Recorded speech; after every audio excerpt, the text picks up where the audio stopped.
আগে ভিডিও দেখুন ধৈর্য সহকারে, তারপরে বিস্তারিত কথা বলছি ইনশাআল্লাহ। তো চলুন দেখে আসি। বলতে চাই, রাজনৈতিক মতবিরোধ থাকতে পারে, নির্বাচন নিয়ে মতপার্থক্য থাকতে পারে, আপনারা যার যার নির্বাচন করবেন সেটা পরের কথা। আসুন, যারা জুলাই বিপ্লবের রাজপথে ছিলেন, জুলাই বিপ্লবের সমাবেশের আইনি ভিত্তি কার্যকর করার জন্য আমরা হাতে হাত রাখি।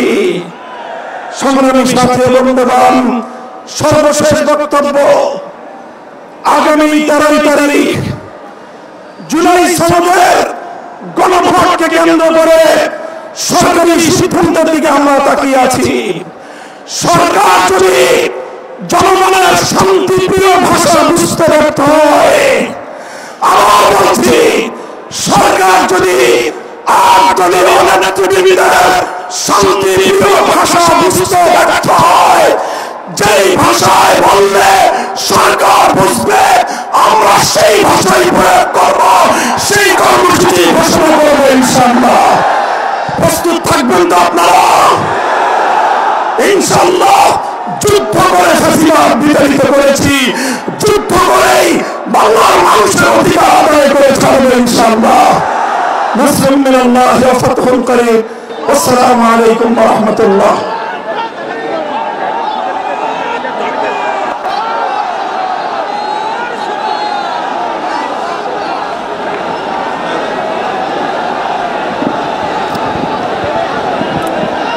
সংগ্রামী ভাই এবং বন্ধুগণ, জুলাই সনদের আইনি ভিত্তিক আদেশ জারি, জাতীয় সংসদ নির্বাচনের পূর্বে গণভোট সহ 5 দফা দাবিতে 8 দলের উদ্যোগে আয়োজিত আজকের এই বিশাল জনসমুদ্রে এ পর্যায়ে প্রধান অতিথির বক্তব্য রাখবেন বাংলাদেশের মুক্তিকামী মানুষের প্রিয় নেতা, মানবিক নেতা, বাংলাদেশ জামাত ইসলামীর সংগ্রামী আমির জামাত ডাক্তার শফিকুর রহমান।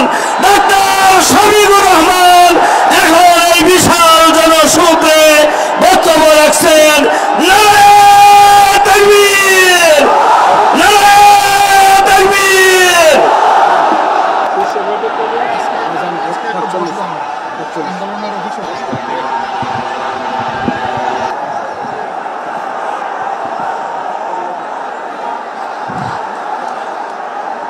আসসালামু আলাইকুম ওয়া রাহমাতুল্লাহ। ঐতিহাসিক পল্টন মোড়ে বাংলাদেশের মুক্তিকামী জনতার কণ্ঠস্বর 8টি বিশিষ্ট রাজনৈতিক দল আয়োজিত আজকের এই বিশাল জনসমুদ্রের সম্মানিত সভাপতি, বিশিষ্ট আলেমে দ্বীন, ইসলামী আন্দোলন বাংলাদেশের সম্মানিত আমির জনাব সৈয়দ ফজলুল করিম, রেজাউল করিম পীর সাহেব চরমোনাই, মঞ্চে বসা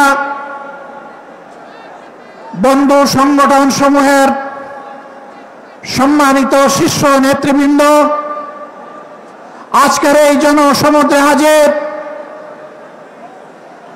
জুলাই বিপ্লবের সহযোদ্ধা সংগ্রামী সাথী এবং বন্ধুগণ, গণমাধ্যমের সম্মানিত বন্ধুগণ, আমরা মহান আল্লাহ তাআলার শুকরিয়া আদায় করছি, জুলাই বিপ্লবের মধ্য দিয়ে ফ্যাসিবাদের পতন হওয়ার কারণেই আজ পল্টন মোড়েও এই সমাবেশ অনুষ্ঠিত হতে পারছে। আলহামদুলিল্লাহ রাব্বিল আলামিন। প্রিয় দেশবাসী, আসরের নামাজের সময় আসন্ন হয়, আমি খুব সংক্ষেপে 2-1টি কথা বলেই সভাপতি সাহেবকে আমরা তার বক্তব্য প্রদান করার জন্য আহ্বান জানাবো ইনশাআল্লাহ। আমাদের দাবি খুব বেশি নয়, অস্পষ্ট নয়, দাবি কম, খুবই সুস্পষ্ট। এক নম্বর দাবি হচ্ছে জুলাই বিপ্লবকে স্বীকৃতি দিতে হবে। যারা জুলাই বিপ্লব মানবেন না তাদের জন্য 26 সালে কোনো নির্বাচন নাই। 26-এর নির্বাচন দেখতে হলে আগে জুলাই বিপ্লবের স্বীকৃতি লাগবে। আর জুলাই বিপ্লবের স্বীকৃতি দিতে হলে জুলাই সনদের আইনি ভিত্তি দিতেই হবে। এই আইনি ভিত্তি ছাড়া কোনো নির্বাচন অনুষ্ঠান হওয়ার কোনো সম্ভাবনা নেই। কখন হবে আইনি ভিত্তির গোড়াপত্তন? এদেশের মুক্তিকামী মানুষের কথা একটাই, জাতীয় সংসদ নির্বাচনের আগে গণভোট অনুষ্ঠিত হতে হবে। গণভোটের ব্যাপারে সকল দল একমত, তাহলে তারিখ নিয়ে এই বায়নাবাজি কেন? একমত হয়ে যখন স্বাক্ষর করেছি সবাই, তখন গণভোট আগে হওয়াই হচ্ছে যুক্তিযুক্ত। এর মধ্য দিয়ে আইনি ভিত্তির পাটাতন তৈরি হবে ইনশাআল্লাহ, এবং এর ভিত্তিতেই আগামী জাতীয় সংসদের নির্বাচন অনুষ্ঠিত হবে। ওই নির্বাচন যখন অনুষ্ঠিত হবে তখন আর কোনো সংশয় সন্দেহ থাকবে না। আমরা চাই আগামী ফেব্রুয়ারিতে রোজার আগেই জাতীয় সংসদ নির্বাচন অনুষ্ঠিত হোক। এইটা দিয়ে কেউ ধূম্রজাল সৃষ্টি করার পায়তারা চালাবেন না, ওদূর পিণ্ডি বুদ্ধি গড়ে ফেলবেন না। আমরা জাতীয় ঐক্যমত কমিশনে গিয়ে সকল দল আমাদের মতামত দিয়েছি। এই 8 দলের পক্ষ থেকে ডজন খানেক নোট অফ ডিসেন্ট আমরা দেই নাই। আমরা প্রস্তাবনা রাখলে যৌক্তিক মনে করে সেখানে আলাপ আলোচনায় আমরা ইতিবাচক মত দিয়েছি। এরপরে সংখ্যাগরিষ্ঠ দলের মতামতের ভিত্তিতে একটা চার্টার তৈরি হয়েছে। এটি হচ্ছে গণতন্ত্রের কথা, যে সংখ্যাগরিষ্ঠ যা বলবে বাকিরা তাই মেনে নেবে। কিন্তু আমরা দেখলাম না, কেউ কেউ তা মেনে নিতে রাজি নন। জুলাই সনদেই যদি আপনি গণতন্ত্রের প্রতি শ্রদ্ধা না দেখান, জাতীয় নির্বাচনে আপনি শ্রদ্ধা দেখাবেন কিভাবে? এই জায়গায় আসতে হবে। সকল বায়না ভুলে যান, জুলাই শহীদের রক্তের প্রতি সম্মান দেখান। জুলাইয়ে যারা লড়াই করেছে বুক কাঁপ করে, যারা পঙ্গু আহত হয়ে এখনো দুঃখে দুঃখে কষ্ট করছে, মেহরবানি করে তাদের বুকের ভাষা বোঝার চেষ্টা করুন। আমার ভাই আল্লামা মামুনুল হক সাহেব বলেছেন, লড়াই করে ফেসিবাদ বিদায় করেছি, লড়াই করে জনগণের দাবি আদায় করব। আমি স্পষ্ট ভাষায় বলতে চাই, কোনো দলের নয়, জনতার বিজয় হবে ইনশাআল্লাহ। জনতা কি চায় কান পেতে শোনার চেষ্টা করুন। যদি এই ভাষা বুঝতে ব্যস্ত হন, তাহলে নিজের পরিণতির জন্য যে বুঝতে ব্যর্থ হবেন তাকে তৈরি থাকতে হবে। আমরা কথা দিচ্ছি বাংলাদেশের জনগণকে, আমাদের সহযোদ্ধারা আমাদের হাতে এনে মুক্তির প্রাথমিক পরিবেশটা উপহার দিয়েছে। আমরা জনগণের মুক্তি আদায় করেই গড়ে ফিরবো ইনশাআল্লাহ। আমরা ভদ্র ভাষায় কথা বলছি, ভদ্র ভাষায় কথা বলবো, কিন্তু আমাদের দাবির ব্যাপারে আমরা হিমালয়ের মতো অনড় থাকবো। কারণ এই দাবি জনগণের দাবি, কোনো দলের দাবি নয়। এই দাবি বিপ্লবের দাবি, এই দাবি ফ্যাসিবাদের দাবি নয়। অতএব ফ্যাসিবাদের দাবির কাছে বাংলাদেশের জনগণ মাথা নত করবে না। তৈরি হন। যতক্ষণ পর্যন্ত জনগণের দাবি আদায় না হবে আমাদের আন্দোলন দুর্বার গতিতে চলতে থাকবে ইনশাআল্লাহ। আজ শীর্ষ নেতৃবৃন্দ এই মিটিং এর পরে আমরা মিলিত হচ্ছি। পরবর্তী কর্মসূচি যথা শীঘ্রই আপনারা জানতে পারবেন। সেই কর্মসূচি বাস্তবায়নের জন্য প্রস্তুতি নেওয়ার আহ্বান জানিয়ে এবং সরকারকে জনগণের ভাষা বুঝে অতি শীঘ্র গণভোট আগে দেওয়ার সিদ্ধান্ত নেওয়ার আহ্বান জানিয়ে আমার বক্তব্য এখানে শেষ করছি। আল্লাহ হাফেজ। বাংলাদেশ জিন্দাবাদ।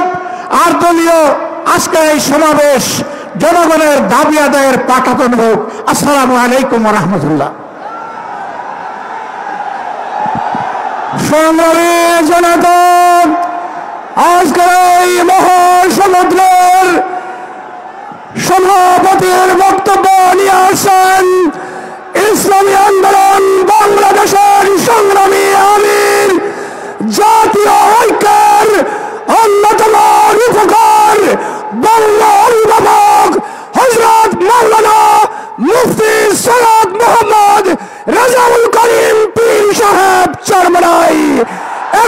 সভাপতির বক্তব্য রাখবেন। নারায়ে তাকবীর, নারায়ে তাকবীর।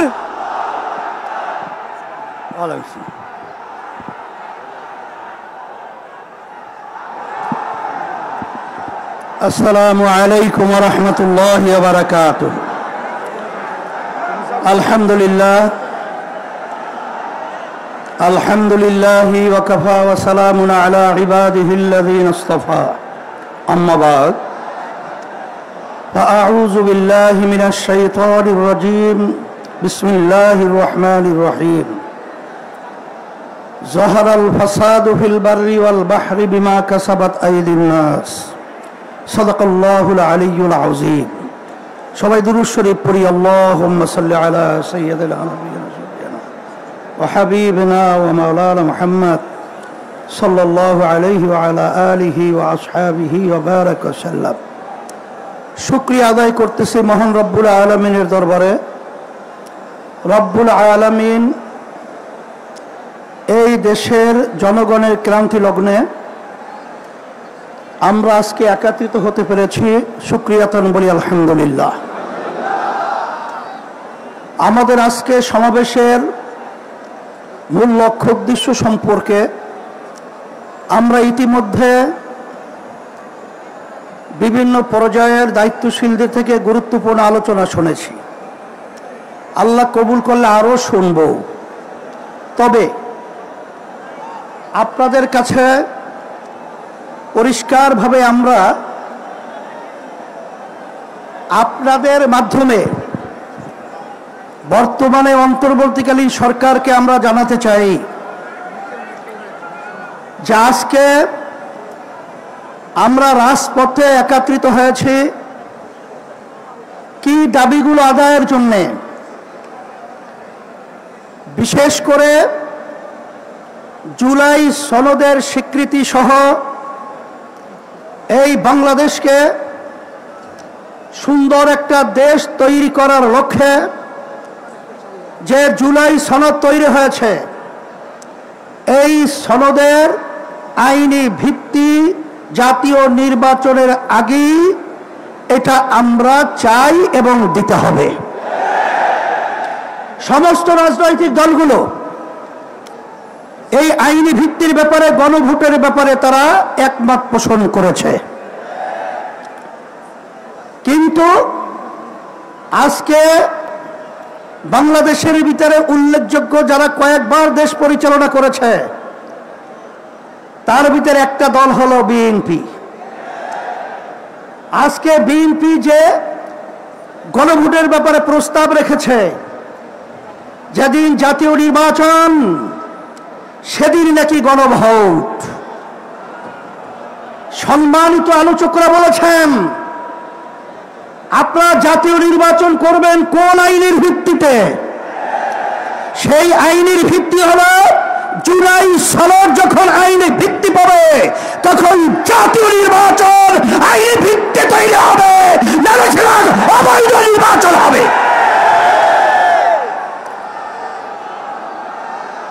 আজকে আমরা দেখেছি সেই পল্টন, সেই মোড়ের মধ্যে সেই 2024 জুলাই এবং আগস্ট, যখন জুলাইয়ের 17 তারিখ বাইতুল মুকাররমের উত্তর গেটে আমি তখন বলেছিলাম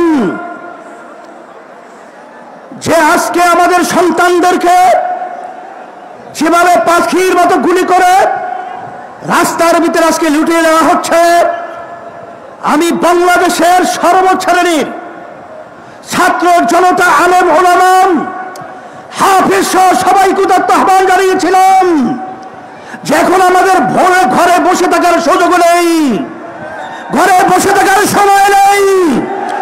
আমরা আজকে রাস্তায় আসবো, ফ্যাসিস্টকে উৎখাত করব, বাংলার জমিন থেকে কারাগারের উপরে নিক্ষেপ করব। তাই বাংলাদেশ মুক্ত হয়েছে। সেই হিসাবে আজকে আমরা দেখেছি দুই শ্রেণীর মানুষ এখন দুই মেরুতে অবস্থান করছে। এর ভিতরে এক শ্রেণীর মানুষ হলো যারা নাকি আমরা দেশ প্রেমিক, আর এক শ্রেণী হলো ক্ষমতা প্রেমিক। ফ্যাসিস্ট আওয়ামী লীগ সরকার তারা দেশ প্রেমিক ছিল না, তারা ছিল ক্ষমতা প্রেমিক। তারা কিন্তু এক পর্যায়ে আমাদের বাংলাদেশ থেকে পালিয়ে কাঁটাতার পার হয়ে ভারতে অবস্থান করছে। নব্য যারা ফ্যাসিস্ট হওয়ার চিন্তা করছেন, যারা গণভোট নিয়ে নির্বাচনের আগে দেওয়ার ব্যাপারে তালবাহানা করছেন, আমি তাদেরকে উদ্দেশ্য করে বলতে চাই, আজকে বাংলাদেশের ছাত্র জনতা সর্বশ্রেণীর মানুষ আজকে জুলাই ভিত্তিক আইনি সর্বপ্রথম চায়, তারপর জাতীয় নির্বাচন চায়। কিন্তু আপনারা যদি এই জুলাই সনদ আইনি ভিত্তি দেওয়ার ব্যাপারে দরিবসু করে থাকেন, আমাদের বাংলাদেশের তিন দিকে ভারতের কাঁটাতারের বেড়া, কিন্তু আপনারা পালাবেন কোথায়? আপনাদের জন্য অপেক্ষা করছেন সেই দক্ষিণে বঙ্গোপসাগর। এছাড়া কিন্তু আপনাদের পালাবার কোথাও জায়গা নেই। সেই হিসাবে সকলকে তথ্য আহ্বান জানাবো, ভালো করে বুঝে নেন, জেনে নেন। অন্তর্বর্তীকালীন সরকারকে আমি অনুরোধ করছি, আমরা অনুরোধ করছি যে আপনারা যখন আমেরিকায় গেছিলেন তখন তিনটা উল্লেখযোগ্য দলকে সাথে নিয়ে গেছিলেন, জামাতে ইসলামী বাংলাদেশ, বিএনপি, এনসিপি। কথা ঠিক কিনা? তা আপনারা জাতীয় নির্বাচনের আগে গণভোট দিতে আপনারা কোন প্রক্রিয়া, কোন হিসাব লাগবে, অঙ্ক শিখাতে হবে। আজকে এনসিপিও চায় যে গণভোট আগে হবে, তারপর জাতীয় নির্বাচন হবে। জামাত ইসলামও চায় আগে গণভোট হবে, তারপর জাতীয় নির্বাচন হবে। শুধু একটা দল বিএনপি, তারা ভোট চায় কখন? জাতীয় নির্বাচনের দিন। বাংলাদেশের মানুষ বুঝে গেছে আপনাদের উদ্দেশ্য ভালো না। যদি আপনাদের উদ্দেশ্য ভালোই হয়ে থাকে, যেখানে আইনি ভিত্তির ব্যাপারে একমত আপনারা পোষণ করেছেন, সেখানে গণভোটে এত গড়িমসি কেন? এটা জাতির কাছে পরিষ্কার হয়ে গেছে। আমরা অন্তর্বর্তী সরকারকে বলবো, আমরা শান্তিপ্রিয়, বারবার রাস্তায় রোদ্রে আমাদেরকে পোড়াচ্ছেন, আপনারা পুড়িয়েছেন, আর কত রাস্তায় নামতে হবে?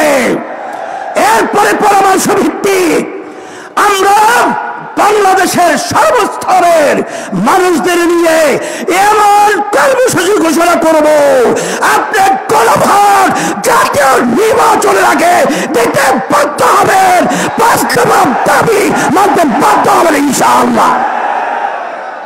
সেই দিক থেকে আমাদেরকে ও পথে আপনারা হাঁটাবেন না, আমরা ও পথে হাঁটতে চাই না। আজকে জাতীয় সমাবেশের মাধ্যমে আপনাদেরকে আমরা বারবার অনুরোধ করছি, এরপরে যদি আপনাদের শুভবুদ্ধি না হয়, তাহলে কিন্তু পরবর্তীতে আমরা কঠিন কর্মসূচি দিতে বাধ্য হব ইনশাআল্লাহ। আপনারা যে এসেছেন, আপনাদের সকলকে আমাদের পক্ষ থেকে আন্তরিক ধন্যবাদ, মোবারকবাদ, এবং সাথে সাংবাদিক বন্ধুদেরকে ধন্যবাদ মোবারকবাদ জানিয়ে, প্রশাসন ভাইদেরকে আন্তরিক ধন্যবাদ মোবারক জানিয়ে আজকে আমার এখানে আলোচনা শেষ করছি। আল্লাহুম্মা আমিন। রব্বানা আতিনা ফিদ দুনিয়া, ইন্না লিল্লাহি ওয়া ইন্না ইলাইহি রাজিউন। আমাদের কোরআন শিক্ষা বোর্ডের নুরুল ফয়জি সাহেব হুজুর ইন্তেকাল করছেন, আল্লাহ তাকে জান্নাতের আল্লাহ বাসুদেব কলকাতার ইসলামী আন্দোলন বাংলাদেশ প্রেসিডেন্ট সদস্য। ইন্না লিল্লাহি ওয়া ইন্না ইলাইহি রাজিউন। আল্লাহ আপনি তাকিয়ে দেখেন, আমরা আজকে সম্পূর্ণ ভিডিওটি দেখতে পারলেন। দর্শক মন্ডলী, আসলে ভিডিওটি শেয়ার করে দেখার সুযোগ করে দিবেন অন্যদেরকে। তো সম্পূর্ণ ভিডিওটি কন্টিনিউ করার জন্য আপনাকে অসংখ্য ধন্যবাদ। তো সবাই ভালো থাকবেন, সুস্থ থাকবেন। আসসালামু আলাইকুম ওয়া রাহমাতুল্লাহি ওয়া বারাকাতুহু।